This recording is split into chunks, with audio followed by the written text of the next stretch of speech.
waxaa taasi caawiyo geeyey shuruudaan lagu tago khilaaf dhexdeenna ka jiray oo khilaaf siyaasadeed ahaa oo had iyo door imakana xisbiyeedna haysta markaana xisbiyada ka dhex dhashay oo isku dhac ka yimid hoggaanka xisbiga gaar ahaan wakhtiga ismaaciil naxar oo siyaasiga ugu miisaanka weyne ahaa iyo cigaalo isna markaa ninkii ku soo xigay ahaa khilaaf siyaasaa jiray ismaaciil naxar oo xisbiga hogaaminaa laga wareejiyey isna xamar buu tegey wuxuu ka sii shaqeeyey sidaan cigaal prime minister ugu soo baxeen marka waxayna waxa lumiyey khilaafka gudaheenna ah ee isu fiirsashada ah ilaa imakana laga yaabo raadkii inuu sii yaallo waxaa jira xisbiye ka dhashay halkan xisbigii ugu horreeya ka dhashay somalilan soddomiyadii baa la sameeyey dabayaaqada soddomiyadii waxaa sameeyey maxamuud wardoox nin la odhan jiray allah u naxariisto oo journalist ahaa jaamici ahaa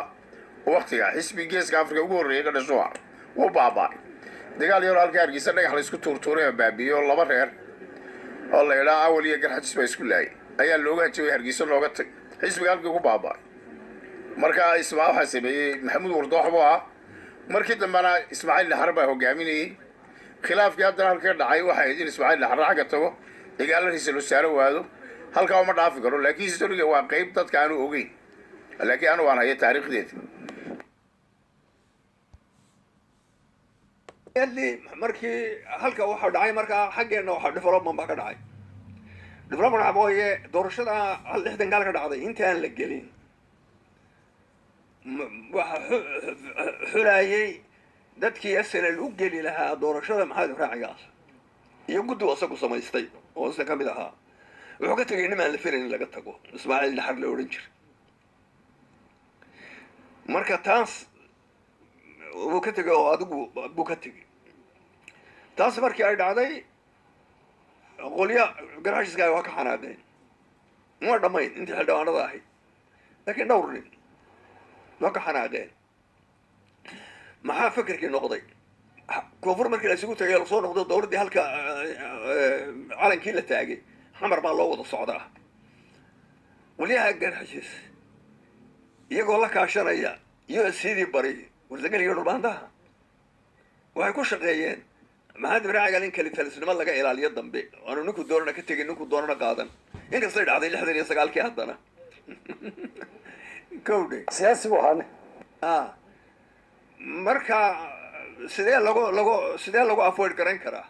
qoladan waqooyi oo koonfur oo dawladda haysata iyo baarlamanka maxamed cigaal isaga isbarteen oo dee markaa waqtigaa laga hadlaayay midnimada iyo waxa uu isaga u watay ciidanka baa la isbartay waxaa jirta aswal gadhaysa macaarid weyn marka xaggoo markii la isu tegey wasiiradii halkay kusii dambeeyaan afar cisho u dhaxaysay 26 ilaa 29 halkay kusii dambeeyaan afartii wasiir awli iyo kala gurki iyo casaa jira markii xaggaa la isugu tegey inta aan kuu sheegayaa waa garxajiskii qaarkii garxajisku uma dhammaan iyo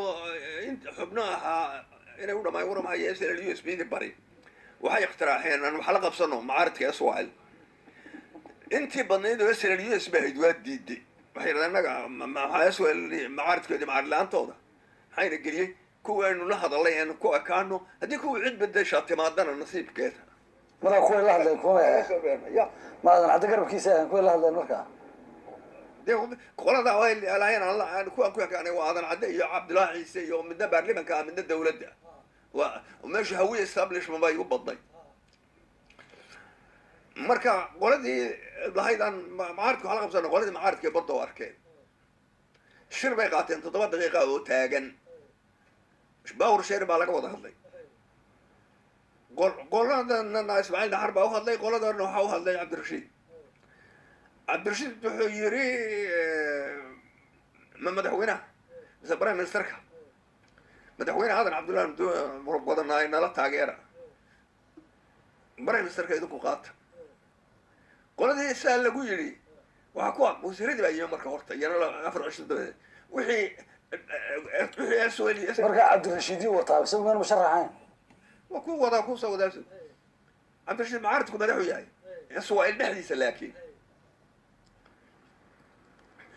laakiin asagii baa kule aadan cabdullaahi nala doorta dabadeedna bare ministarka idinku qaata markaasu muxuu qaadanayaa isagu wax kasta oo kale wuxuuna aad moodaysay qolada mucaaridka asagoo halka ahayd yaan cabdullaahi ciise noqonin madaxweyne waa bottom line-koodu ahaa marka iyagu cabdullaahi ciise inuu nin wanaagsan waxay iyagu odhan jireen cabdullaahi ciise inuu nin wanaagsan waa la isku raacsanaaye waxay odhan jireen wuu jilacsanaado hawiyaa naga qaaday aadan cabdillahna inuu ka adadagayay toonsanaayeen dagaalkan cabdirashiid waxa weeye baalkii unbuu meesha ka ilaalinaya ninka la yidhahdo cabdullaahi ciise ha yani inaanu madaxweyne noqonin ba iyaga rabeen markaa dee waqooyigana waa taxgelinaya wixii prime ministerka qaata afartii minister baa yimi wixii SLDS bildi ka soo horeysay dhex maray bay ogaadeen waa kala jabeen bilcali garaad iyo axmed kaysana waxay raaceen qoladii lahayd aan mucaaridka wax la qabsano ibraahim nuur iyo xaamid gaalo waxay raaceen qoladii badnayd oo lahayd inagu aan ku ekaano kuwaynu la hadalay haddii kuwa bedela yimaadaanna ana aragno qoladii markaa mucaaridka oo la yiri prime ministerka qaata prime ministerka ciidan maxay raacigaan looma rabo maxaad raacayay cabdirashiid bay isu sakari waayeen ومحل رجال بقى معارض كاس ولا كاس كدوري واشتو سكر واي مركز سكر واي وحلا قاري هذا عدي بيش كود دي مركز وحلا لبدي بارن با جوينتا waxa lagu dhawaaqay horta markii midnight gaadhay laba soddonkii markay mirid gaadhay tafsiirku sida uu dhigayay temporary-ga waa lagu shaqeynaa laakiin waa ku meel gaar wuxuu dhigayaa ra'iisul baarlamaanka ay madaxweyne acting bedelsadana marka awal acting bedelna waxa ku shaqeynaya administratorka Talyaaniga oo deesha shuruucda iyo ka daba saxiix jiray baarlamaanka ninka dal markaa xukumayay galabtii buu dhoofay soddonkii Juun galabtii buu dhoofay وانا عليك الطلياني قال سوق يسوقين الروغي مركا انا عبد الله رئيس البرلمان كي كونفورتاها باكتم بريسدنا مركا اكوردنج تو كونستيتيوشن الا كونستيتيوشن كو واس موديل صوماليا لو سميه انو مركا ولا ku tarsanay markaas wuxuu baro kale maqreeyay the independence of the former trust territory of Somalia markay mari dhaaftayna wuxuu declare gareeyay wuxuu baro kale maqreeyay unionkii xubnihii meesha joogay they seal it off by standard ovation waa laysu tago loo sacabto saasuu ku noqday marka hore xalaal laakiin waxaa hadhay in la legalize gareeyo warka la qoro taasi ma dhici waataan shalay ka hadlayno ma dhicin ilaa 31st July June 31st January 1961 ka hor ma dhicin taas ka soo tag si markii ay dhacday xaggoona waxbaa ka dhacay bilbada waxa waqooyi u tirsadaan isu dheelitirka markii bisha shanteedii la gaadhay July iyo aadan cabdil bisha kowdeedii baa la doortay habeenkaa uu ku dhawaaqay aroortii markuu ag bariya baa la doortay oo acting president loo doortay professional president ugu yeerinta dastuurka la approve gareyn doono dagaalo prime minister uu siiyay prime minister da wali la magacaabinayso marka bisha shanteedii wali aan prime minister magacaawnay ra'iisul baarlamaanka magacaawnay bay qoliye la yiri prime minister ka qaata waxay rabeen dadkii oo dhan inay u warramaan dadweynihii SNUSB oo xildhibaanadii badnaa axsaabtii madaxdoodii muxuu ahaayey dad badan oo personalities badan oo ganacsato iyo waxaa tegay meesha oo waaweyna oo dee waxaan inay la socdaan doonayay afmishaarana ku dar haddaad doonta ba ay ku dhexdhaceen wax yaraadeen waxbaan haynaa nimankan waxaa loo yeedho halka fadhiya sirri baa lagu dhuftay waxa la yidhi berri SNUSB oo jimcaha waa afgooya la isugu wada tegay meel baa Shabeelle loo oran jiray oo kuraasi badan leh baa laga qabsaday oo fadhiistay shirkii markii la yimid Sheekh Musa furay maxaa raacal bacanaantay oo yiri dal dhabaad li dhowr waxa ay isla socdo la iskama warqabo oo adigu cabaar maxaa raacal shirka lagu hor canaanto ka caaraawday waa baabuur si qaato leader kale sameeysto yiri wala kala dareeray sabixii xigtay waxa ra'iisul baarlamaanka doortay markaa in jaamacad Abdullaahi Qaalibina dir qaraar wuxuu ka mid ahaa kooxda tan lahayd aan mucaaradka wax ka qabsan ayuu ka mid ahaa isaga iyo basbaas iyo shaqaal Ismaaciil iyo Ismaaciil kooxdaas ka mid ahaa yaa soo barabos gareeyay oo insaysay nobody know maqoladii mucaaradka iskoolka barabos gareysay maqoladii inaa barabos gareysay oo istiri haddaad taliso oo lagu diido in la jabo ma jeceshahay ay ka ahayd markii la doortay waxaan filayaa Ismaaciil Xar mooyaane inaan inta kale tooro waqooyiga ahay garanayn ra'iisul baarlamaanka oo la qaato in prime ministerka lagu seegayo ismaaciil naxarse waa ka maajuursana waa ka siyaasana koonfurtana politicskeedu aad involve ku ahaa marka anigu waxaan filaya waa garanaya maan weydiin sheekooyin badan waa la qatay waxbaa kaa hoos baxa ismaaciil naxar waa la sheegay dirqaar waa la sheegay dhamaan ma weydiin fact ayaa barboos gareeyey markii la doortay culturena waqooyiga marka inoogu horeysaa meeshii laga soo baxday dee oral bareska sharaa'idka nool ayaa suuqii waxaa la geliyey madaxweynuhu waa irish ra-iisul baarlamankuna waa irish dee meesha keliya hadhay waa tii daaroodka markaasaa cabdirashiid buu magacaabi doonaa hadan cabdulle marka ma horuu sidaa u qabay ma oral bareskan baa wax ku kordhiyey mid kale factor saddexaadna factor saddexaadna waa jiro afrika badankeeda markaa xornimo qaadanaysa oo konga ugu horeysa oo burburto lamuun baa la dilay marka wadnaha farta lagu wada hayay in dal waliba hanan karayo xornimadiisa marka in macaaradka la yareeyo xaynkaasana kolley wuxuu ku fekeray aadan cabdulle inay ahayd baa suurtooda si ay u dhacday baa cabdirashiid baa la magacaabay cabdirashiid muxuu dhaxlay xusbi iyo dawlad swil uu macaarid ku ahaan jiray waxaa wakti dheerka uu ku lumiy oo ka qaatay intuu is ogolaysiinayey la heshiinayay dadkii dee ay macaaridka swilka isku ahaan jireen collegieskisii hore saaxiibadiisii hore laakiin in badan hadda macaaridku ahaa barnaamijka dhexdiisa iyo dawladdaba nin walba xadhigu qabsada u jaraya cabdullaahi ciise oo cali jimcaalo iyo raggaas oo dhan yani maba xusuusan karin dhibaatada waqooyiga ilaa wuxuu aada u garanaya maahay markii uu intaas oo dhan dabiray oo kii portfolio oo dhami dhammaadeen uu wixii soo hadhay wax ka siiyey waqooyiga weliba tal uula tegay ra-iisul baarlamankii wuxuu yidhi niman sl u s b da ba waxay leeyihin maxamed xagaal ka taga maxaan yeelaa markaasuu ku yidhi jaamac kama tegi kartid maqli kuwa markuu intaa ku yidhi cabdirashiid wuxuu abuuray deputy prime minister oo maxamed ibraaciga lagu talagalay laakiin waxaa lihi maxamed cigaal baa diiday oo wasaarad madax banaan rabay halka uu prime ministerka gacan yaro u ahaan lahaa markii maxamed cigaal diiday u s b baa la siiyey markaa oo waayo snl waxay qaadatay ra-iisul baarlamankii marka jagadii labaad ee ugu weynay inkastoo u s b ay ka raalli ahaan lahayd haddii maxamed cigaal uu qaadan lahaa aan filayo inay ka raalli ahaan waxbaanay ka qabeen laakiin de markii dambe waxay noqotay dee inaanay snl labadiiba wada qaadan marka nin cabdi xasan buuni la ohan jiray lahu naxariista oo dhintay baa markaa ayaa markaa loo magacaabay deputy prime ministerkii dawladdii markaa ma dhisantay waqooyigii waxaan qasbayaba googo ka dhashay marka isla dheelitirkana way dareemeen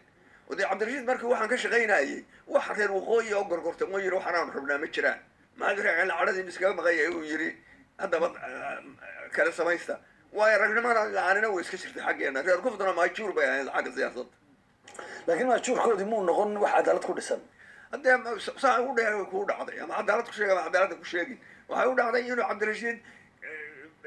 meeshii xuduntii xamar baa la joogaa xuduntii dawladda inkastoo baxay suga sl u s b s inuu yahay haddana xuduntii iyo dhinacii badnaa iyo baarlamanka badnaantiisii wax o dhan waa swil taasoo usan xasilin farawac gacan wax kuma jiraan marka intuu waxaa ku mashquul ahaa oo mid walba wuxuu qabanaysiinayay kadib ba markaa wixii soo haray uu xusuustay sl waqooyigii waa markaan kuu sheegay markaa taliye ra-isul baarlamanka tale ugu tegey iyo niman sl u s b a cabdirashiid by nature wuxuu shaksi soomaalida u dhega nugul baa igu yiri wiil maxamed ibraaciil dawladda ha ku darina maxaan yeelaa ku dar wuxuu yidhi waxaan kama tegi kartid prime ministerkii kale xaggan cabdullahi sama qaadatay ha kana kama tegi kartid sheekh cabdilqaadir baan saa igu sheekaynaya allahu naxariiste marka deputy cabdirashiid markaa taladii markuu qaatay deputy prime minister buu abuuray maxaad tistaa maxamed ibraaciil baa soo gashay deputy prime minister buu abuuray oo dawladdii ku darsaday maxamed cigaal baa diiday baa la yidhi oo rabay wasaarad madax banaan halkuu prime ministerka gacan yaro u ahaa muxuu noqday markaa maxamed xajuraan wasiirka difaac u noqday markaa dabadna cabdi xasan bunaa noqday ninkii deputy prime ministerka intaa ma dhacday halkeennan guux baa markiiba dhashay muxuu ka dhalanayaa isu dheelitirkaana waa la dareemay waa hagaag imika waxaynu ku jiray dawladdii ugu horreysay sidii loo dhisay madaxweynihii uu noqday aadan cadde markaa taasi waxay keentay kala qaybsanaan dhexdeeni ficilta kale ilaa hadda taagan yahay oo mar walba istuqoyn gudaha ay jirto markaa haddii dee hoostii khilaaf kaaga jiro gurigaad ku jirta wuu dumaya haddaad xarbaad ku noqonaysa marka waxa weeyaan khilaafaadkaas ilaa hadda xisbiyadeena taagan yihiin ay is haystaan halkaasuu ka soo bilowday soomaalida alifkaa xumaaday alboqoroo ku dhiba markaa hoggaankii siyaasadda ayaa inaga xumaaday wuxuu galay qabiil iminkana tiibuu dabada ku hayaa okay dowladda Soomaaliya waxay ku doodaa in aan Soomaaliland wax heshiis la galin midnimada waqti midnimada waxaanu hayn dad aqoonyahana dad waliba jaamacada waaweyn Ingiriiska ka soo baxay baa siyaasiyiintiina hogaaminayay maxaa keenay oo aqoonyahana inay heshiis nooca la geli waayaan dowladda koonfurta Soomaaliya ka jirtay ficilta kaasaa keenay inay la geli waayaan ma jeceli halkaa la sii dhaafo waayo dadkeena uma adkaysan karaya haddaad runta sheegto reero dhan baa gula culoobaya khilaaf siyaasiyiinta dhexdooda haya ya khilaaf dhexdeena ku jiray ayaa keenay yani wuxuu walbaanay nin baan carab Ismaaciil Xarba carabka ugu dhuftay nin siyaasi ah markaa igaal uu ku daaweeraa markaa arrintan uu uga dhuundaloolay xisbiga halkan waa laga farmaroojiyay dabada xamar buu tagay niman buu heshiis la galay ra'iisul wasaare qaata aniga wasiiraysay ra'iisul baarlamaan dabadna ra'iisul baarlamaan waxa loo doortay ninkii la oran jiray Jaamac Cabdullaahi Qaalib ina dir qalaad wasiirada waa la bixiyay cigaaloo joogana oo dalkii hogaaminay halkiiba isna uu ku waayay wixii deemaa Soomaaliland dhan baa weydii laakiin cigaalaha waa u jeeday laakiin Soomaaliland dhan baa weydii qallo halkaas uu ka yimid markii wala israacana caadifada waxa keentay hawdar seefre la bixiyay iyo khilaafka gudaheena ku jiray labadaba oo intay nisile war halka inuu dhex tuura ya marka ilaa taa la waado oo dadka isaaminaa isku kalsoonaadaan waxba adeer ma hagaagaya runtii 1961 waxa jiray inqilaab ay isku dayeen saraakiisha reer waqooyiga waqtigeegan maxaad ku ogaada ma taariikhda haysa 1961 waxa jiray inqilaab ay isku dayeen saraakiisha reer waqooyiga waqtigeegan maxaad ku ogaada ma taariikhda haysa waxa ay niman dhalinyaro Xasan Keyd baa Allah u naxariisto Xasan Cabdullaahi walwal baa hogaaminayay oo waxay arkeen qaladka jiray niman wax soo bartay bay ahayn jaamacada Ingiriiska soo baxay qaladkii markii la sameeyay koonfur Soomaaliya waxay qorteen 2,000 oo ciidan Ali Boobe la yiraahdo inaga baarlamaankii way kordhisay 6 buu baarlamaanka Soomaaliya 6kii 9 bay ka dhigtay 6kii baarlamaankii 6 bay kordhiyeen markii ogaadaan isu imanayno ciidan ma ilaahayno ciidan 2,000 bay qorteen aduu baarlamaankii maad kordhisay ciidanna maad qoran waa iska fadhidoon saraakiishoodii ahaa isbatoolayaashii saraakiil xigeenta geedda darajaysiya jaranay ka dhigeen korolay ka dhigeen adoo waxba maadsiin marka waxa weeyaan waa isdhiibtay waxaan xusuustaa maalin ninka la oran jiray ninkii ra'iisul baarlamaanka ahaa jiray ee reer Baydhabo sheekh ninkii baxay walahay Soomaali qaldaan way isdhiibeen buur laba midoobine way isdhiibeen buur wuxuu ku daray ma jeerteen bay isu dhiibeen buur oo ay gacanta u galeen maaragtay allooda way iska socdeen laakiin alloo iska bay socdo waxay garanayeen ficilta baa jira dhexdooda xintamayo niman ilaahay bil kharij taas oo sababay okay saraakiisha maxaa loo xaliyay markii daba la qabtay maxaa loo saraakiisha waa la xidhay Xasan Keyd baa hogaaminayay ninna uu ku dhintay ina Saciid Caabi nin loo oran jiray sarkaal baa ku dhintay waxa weeyaan Xasan Keyd iyo markii la xidhay looyiradu hadda Ingiriis bahan act of unionkii israac rasmiya oo la kala saaro markaa sharcigii Talyaanigu distood sharci lagu qaado de laguma fulinayaa la yiri adu sidii baa lagu sii daayay way ku fakadeen okay 1967 waxa jiray markii ra'iisul wasaare maxamed xajibraan cigaal oo ka noqday Soomaaliya mar baa jirtay qaabku markaa ugu soo noqday uu ku noqday isoo gobolada waqooyi ka socda ra'iisul wasaare waxa ku sheegay nin hore la ficiltabay Naasir Ismaaciil Harba Soomaaliya ku soo noqday haddana cigaal oo tagay وسأنا وشاكد عن كوي إنما كله شوي لبضوا يجوا ويناي لكن وان ورئيس شيري سو ليدرز كشوا أنا أكو حبالي بكسوق هذا ما حد سبين رئيس الوزراء أكو سيتي أنا كسوق صاري رئيس الوزراء بدأ حولت كدونس ورسيت كوي لزادي عبد الرشيد بيدي شيء زي عبد الرشيد نو حلوه بدلي نين عسكري ها عبد الرزاق سوى شامعية الله ضل هذا اللي هو بيلاقيه لبدنا يجي شيء سينيه أنا هقول كليه waxa la sheegay Ismaaciil Arrintii uu ka hawl galay Cabdirashiid isu geeyay iyo cigaal dabadna doorashadii baarlamaanka waa kii hal cod kaga qaaday aadan cadde markii hal cod laba wareegis saddexaad buu hal cod kaga qaaday nin Cabdullaahi Majoor la yiraahdo codka siiyay sidii buu cigaal ayuu Cabdirashiid lagu doortay madaxweyne cigaal lagu magacaabay marka teerabkii dambe xisbigiisa baa hayra doorashada baarlamaanka markii aan la inqilaabin koor laba goor buu soo noqday barnaamijka sharciga لكن هل كان يربو سوقلي isagii ninkii ficiltiga hore ka dhexeeyana way heshiiyeen dee waxba dhismihiisu ka qayb qaatay ismaaciil nacar allah u naxariisto okay 1900